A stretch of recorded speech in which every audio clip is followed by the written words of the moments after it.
Dan seorang saudagar berkata, "Bicaralah kepada kami tentang jual dan beli."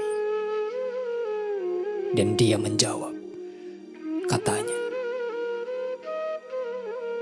"Bagimu bumi menyerahkan buah, dan kau tidak akan menginginkannya jika saja kau tahu bagaimana mengisi genggaman tanganmu. Hanya dengan tukar-menukar pemberian bumilah kau akan mendapat banyak dan merasa puas. Namun jika tukar-menukar tidak didasarkan cinta dan rasa keadilan, itu hanya akan membimbing sebagian dari kamu ke ketamakan dan sebagian yang lain ke kelaparan. Jika di pasar kau yang bekerja di laut dan ladang, dan kebun anggur berjumpa dengan tukang tenun, dan tukang tembikar, dan pencari rempah-rempah, mohonlah jiwa bumi agar datang ke tengah-tengahmu dan memberkati timbangan dan hitungan yang mengukur harga dengan harga. Dan jangan kau buat menderita mereka yang tak membawa apa-apa untuk mengambil bagian dalam perdagangan, yang hanya menjual kata-kata untuk kerjamu.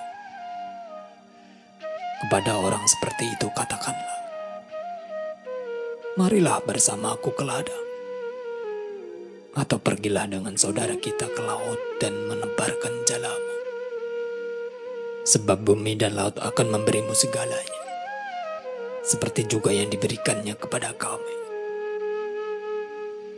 Dan jika datang penyanyi dan penari dan peniup seruling, beri juga mereka sedekah, sebab mereka juga pengumpul buah dan kemenyan. Dan segala yang mereka bawa adalah pakaian dan makanan bagi jiwamu, meskipun berwujud impian. Dan sebelum kau meninggalkan pasar, periksalah bahwa tidak ada yang pergi dengan tangan hampa. Sebab jiwa bumi tak akan tidur pulas di angin, sampai kebutuhan setiap orang terpenuhi. Kemudian salah seorang hakim kota itu berdiri. Bicaralah kepada kami tentang kejahatan dan hukuman. Dan ia menjawab, katanya, hanya jika jiwamu berkelana di atas angin, maka kamu sendirian dan bebas melakukan tindakan buruk terhadap orang lain. Dan dengan demikian juga terhadap dirimu sendiri. Dan bagi kejahatan itulah kau harus mengetuk dan menunggu sebentar tanpa diperhatikan di gerbang sang berkah. Diri ilahiyahmu sendiri adalah bagaikan samudra. Ia akan selamanya tetap tidak tercemar. Dan bagaikan gas ia meninggi tanpa sayap. Bahkan diri ilahiyahmu sendiri adalah bagai matahari. Ia tidak mengenal jalan tikus atau sarang ular. Namun diri ilahiyahmu tidak tinggal sendirian dalam keberadaanmu. Sebagian besar dari dirimu masih tetap manusia, dan sebagian lagi belum manusia. Hanya si cebol yang tak berwujud yang berjalan sambil tidur di kabut menanti dirinya terjaga. Dan kepada manusia dalam dirimulah kau kini berkata, sebab dialah dan bukan diri ilahiyahmu atau si cebol di kabut itu yang memahami kejahatan dan hukuman bagi kejahatan. Sering ku dengar kau bicara tentang seorang yang melakukan kejahatan seolah-olah ia bukan salah seorang darimu, tetapi orang asing yang mengganggu duniamu.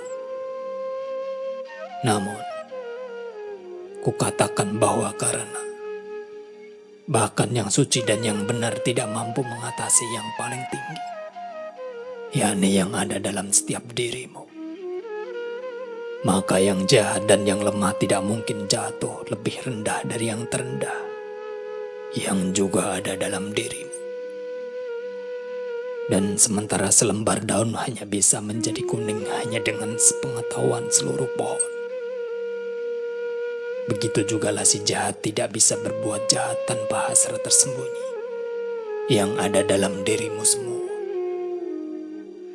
Bagaikan prosesi kau berjalan beriringan menuju diri ilahiyahmu. Kau adalah jalan dan pejalan. Dan jika salah seorang darimu jatuh, maka ia jatuh bagi semua yang di belakangnya. Peringatan bahwa ada batu sandungan.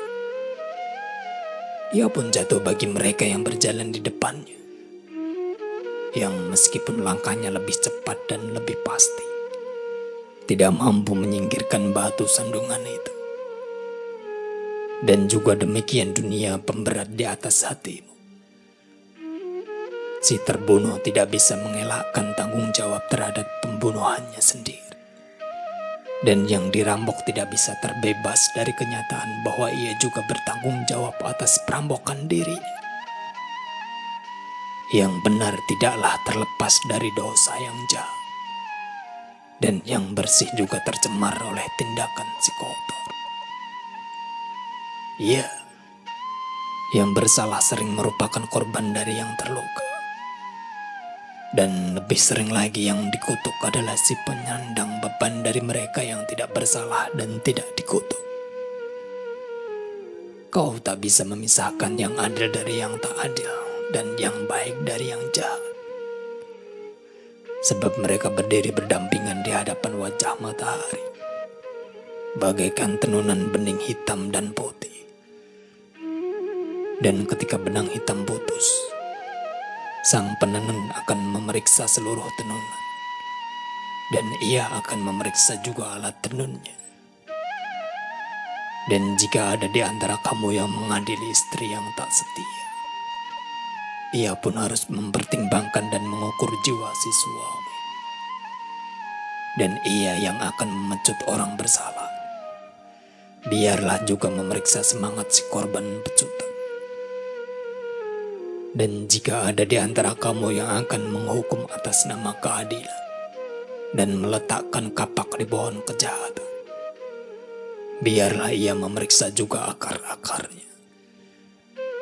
Dan pasti dia akan menemukan akar kebaikan dan kejahatan, kesuburan dan kemandulan.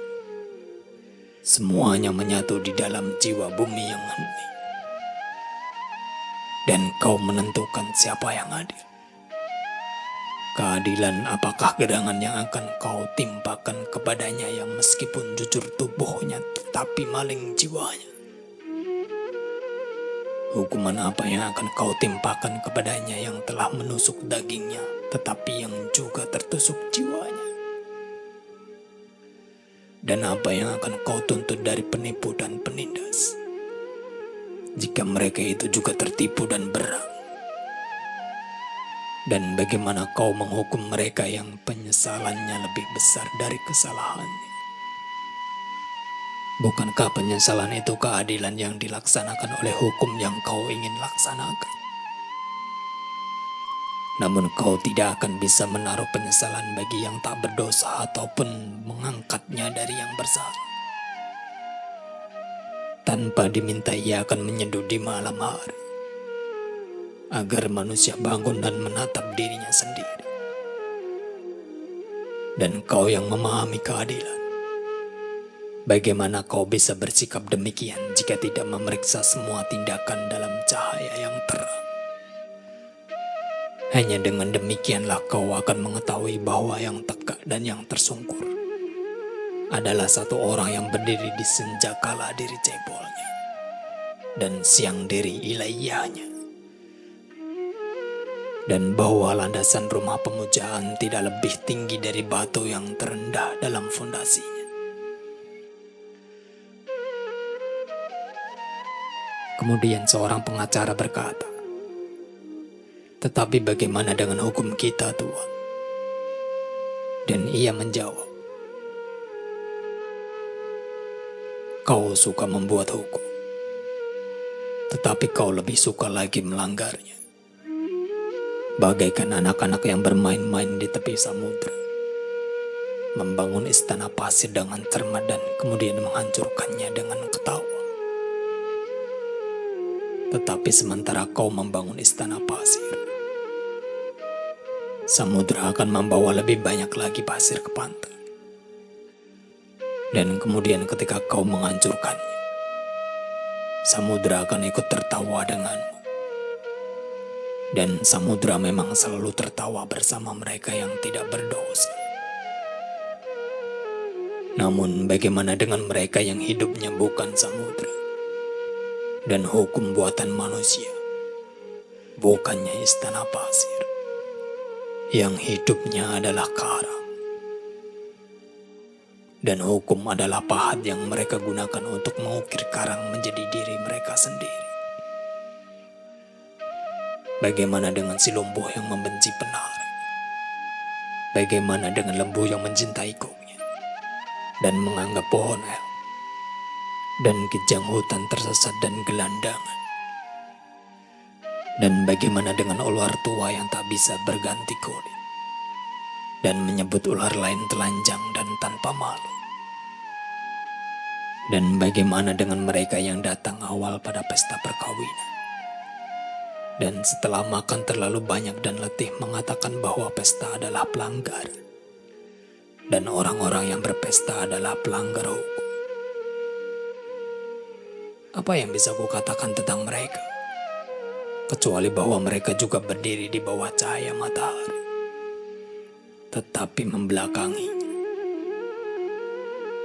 Mereka hanya melihat bayang-bayang, dan bayang-bayang itu adalah hukum mereka. Dan apa pula makna matahari bagi mereka selain sebagai pencipta bayang-bayang?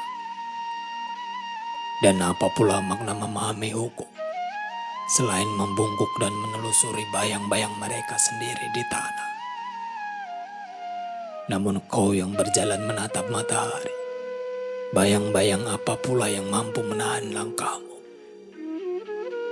Kau yang berkelana bersama angin, penunjuk arah angin mana pula yang mampu mengatur arahmu? Hukum manusia yang mana pula akan mengikatmu jika kau melepaskan bebanmu agar bisa bebas merdeka? Hukum apa pula yang kau takuti jika kau menari dan tidak tersandung rantai? Dan siapa gerangan yang mampu mengusutmu untuk diadili jika kau bisa melepaskan pakaianmu tanpa meninggalkan jejak apapun? Rakyat Orpeles, kau bisa membungkam gendang dan kau bisa mengendorkan dawai sitar. Tetapi siapa yang bisa memerintahkan burung agar tidak bernyanyi? Dan seorang orator berkata, bicaralah kepada kami tentang kemerdekaan. Dan dia menjawab, di gerbang kota dan di depan tungku pemanasmu, kulihat kau menelungkupkan badan dan memuja kemerdekaanmu, seperti para budak yang merendahkan dirinya di depan seorang tiran dan mengagungkannya meskipun ia menebas tubuh mereka. Ya, di semak-semak rumah pemujaan dan di bayang-bayang benteng kusaksikan yang paling merdeka.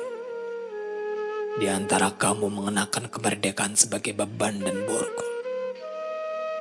Dan hatiku berdarah. Kau hanya bisa merdeka ketika hasrat untuk merdeka menjadi manfaat bagimu. Dan ketika kau berhenti bicara mengenai kemerdekaan sebagai tujuan dan kepuasan. Kau akan bebas jika hari-harimu penuh kasih sayang dan malam-malammu tanpa keinginan dan kesedihan. Dan meskipun jika hal-hal ini mengikat hidupmu, kau tetap bangkit mengatasi semua itu. Telanjang dan lepas bebas. Dan bagaimana kau akan bangkit mengatasi hari-hari dan malam-malammu jika kau tidak mematahkan rantai yang pada awal pemahamanmu telah kau ikatkan pada siang harimu? Sebenarnya apa yang kau namakan kebebasan adalah yang paling perkasa di antara rantai-rantai itu. Semua. Meskipun kaitan-kaitannya berkilau di bawah matahari dan menyilaukan matamu. Dan apa itu semua selain serpihan-serpihan dirimu sendiri yang akan kau buang segera sesudah kau bebas. jika kau ingin menghapus hukum yang tidak adil, hukum itu kau torehkan sendiri dengan tangan di dahimu. Kau tak akan bisa menghapusnya dengan membakar buku-buku hukum atau dengan membasuh dahi hakim-hakimmu. Meskipun isi seluruh laut kau gunakan untuk membersihkannya.